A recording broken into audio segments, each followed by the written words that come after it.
Shalom, shalom. Greetings to you all in the name of our Lord Jesus Christ, wherever you are. It is an opportunity that the Lord has granted us.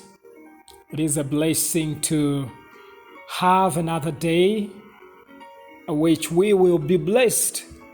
God has one thing in his mind to bring to you the knowledge of salvation. The Bible teaches us that he wants every man to come to the knowledge of salvation, to believe and be saved. Salvation is intended to reach out to all men. Salvation is intended to reach out to all men. If salvation does not reach out to men, then there's no purpose. You see, everything from God is coupled with a purpose. When we discover everything that pertains to God, there's a purpose in it. And that's why when you discover the purpose of God, you have discovered the greatest thing. Because you understand certain things you do coupled with the purpose of God. You see, because the purpose of God will save you from the lust of men. You know, you can lust for something, or you will desire something for your own selfish purposes, for your own selfishness or self-centeredness. But when you discover the purpose of God, that this is what you want, and you understand why he wants it, you flow into it, because his purpose is always good. I'm telling you. You see, the purpose of God is works and functions in love, but not all the purposes of men functions and their intention is to see the salvation of men or loving kindness or goodness to all. No, it's so selfish. So selfish. So somebody will not fear to have a desire of something that will destroy others or that will make him great at the expense of others. Can you imagine? So some people have killed others so that they may be happy in their lives. Imagine. So most times the selfishness of man is too much. But the purpose of God, in fact, all the time. But the purpose of God, the discovery of the purpose of God, you realize his purpose is salvific as well. It carries salvation in it. In other words, it's actually reminding us what kind of purpose we should have. We should have a broad kind of purpose. You see, when you align your purpose with the purpose of God, things will work out tremendously. And the greatness you are dreaming about will seem small, because the ideal God is not that small thing that you're dreaming about. It's times, many times to what you're dreaming today. But the issue is you are dreaming about something with selfishness attached to it.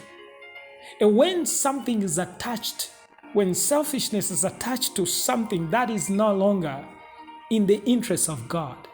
Because the love of God considers all of us. So if you are dreaming, that is why if you look into different dreams of people, many times when people dream some things that will help others, it doesn't matter which field. Doesn't matter which field. If his purpose and intent is to make others do better or experience good things or health or wealth or move forward or live in a certain glorious life, and so it will always work. Because you see, the intention is for not only for your good, but for the good of others as well. So the purpose should be separated from this selfishness, this selfishness. Have you ever thought about why you realize some people, many times we begin to do, whether people have given, testimonies or their stories, and they say how they began their businesses at a given time, it collapsed. They thought it was over, it couldn't work, but somehow it worked out later. All right, and it became global, for instance. Or the ministry. People begin and somehow it had it wanted to fail and they had given up, and somehow God picks it up and they became probably global. When something becomes global, it ceases to be your personal, it's no longer serving you as a person. No, that means something broke, something happened to you.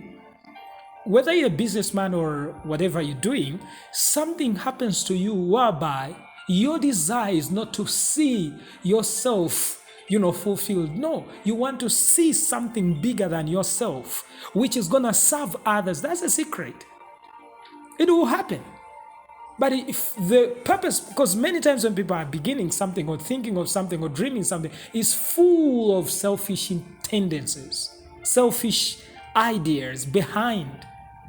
And some people, of course, have begun something big, and when they began, they were looking at it on a small scale.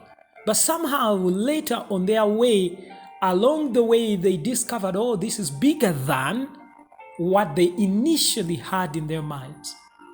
You see? That means something happened to them and the shift took place. They ceased to just do things for their own self, for themselves. They were now moved by the well-being of others. In other words, whatever that serves better other people, serves men better. And it was in the realm of love, per se, and the things began to work tremendously. You see, selfishness is the hindrance of the manifestation of any dream. Because the dreams God gives, or the right dream, is always bigger than you. And why? Because in the eyes of God, He's not looking at you alone. You know that people can be so selfish and they don't even think of their children and even the generations to come. They just think about themselves and the food they will put on their table. And that's the difference. And they are crying for the food they will put on their table. Whereas someone else is saying, Lord, I want something that will help generations. Imagine if you are God, even yourself, by that idea alone, what would you do? Will you support the one who just want to indulge himself, or you will just enjoy the one who's looking forward to help others as well? But God is so kind. The Bible says He gives food to the eater and He gives seed to the sower. If your mind is about, oh God, I need food, God will make sure that you eat food. You get that food. And that's why we are where we are, many of us.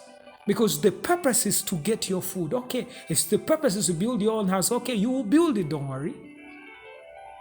But if you think or begin to think about something bigger than yourself, He says He gives the seed to the sower. Now, a seed to the sower, when a sower sows a seed, it yields fruits, and the purpose is not for himself, it's for others. You see? Even if you are digging or you have a field or you are into agriculture and so your mind shouldn't be what you get from it. No, your mind should be into how many people will be fed by what you have as a harvest. You will see just a change of a perception in whatever you call a dream, and you couple it with the purpose of God, it will work out. Do you see what I mean now? I hope somebody has gotten something. In Psalms 112, it talks about the mercies of God. You see, we cannot separate ourselves from the purpose of God and think that things will go right. Even if it goes right at a certain period of time, it will not last. Anything that is not originated from God, it will not last. Whatever that is made of man will fade away. But whatever God begins, it will continue to last. Because it's His work. It's not a man's work. You see? Now, Psalms 112, verse 5, it says that a good man deals graciously and lands. He will guide his affairs with discretion. Imagine verse 6 says, surely he will never be shaken. The righteous will be in everlasting remembrance. He will not be afraid of evil tidings. I want to again explain a few things here. You understand that is the grace of God, the mercies of God. In verse 4 it says, unto the upright there arises light in the darkness. You see the beautiful things that he's talking about, the psalmist? Unto the upright there arises light in the darkness. So many have not discovered that it doesn't matter how dark the things or situations are.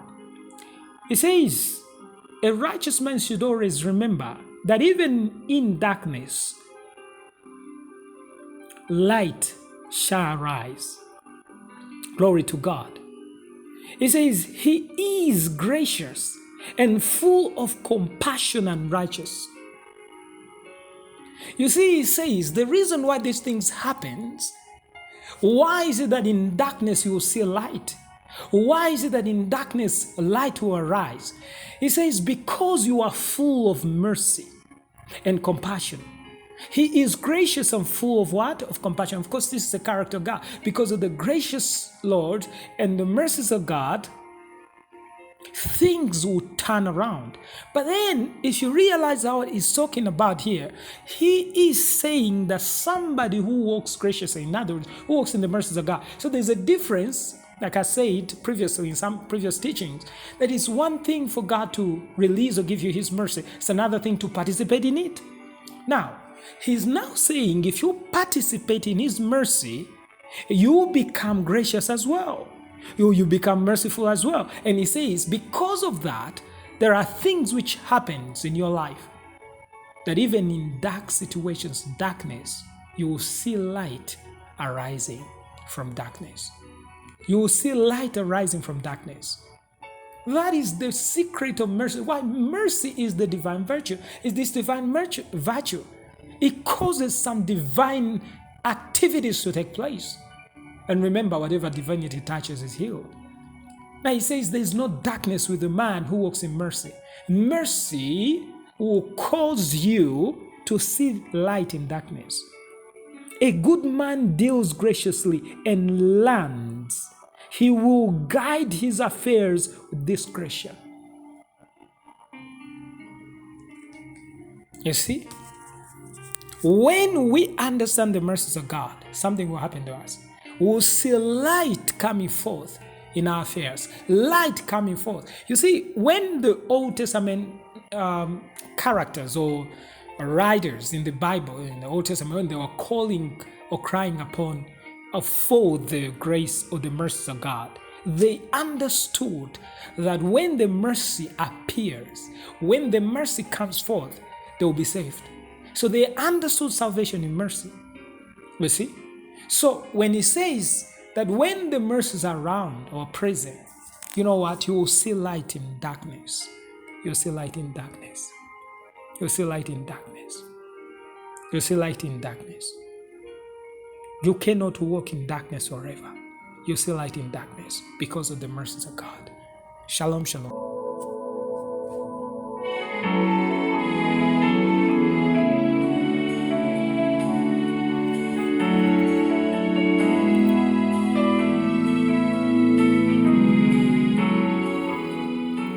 Shalom. Shalom. I remind you to subscribe on Church of Life Run and also share this message with your world. You are blessed as you do it.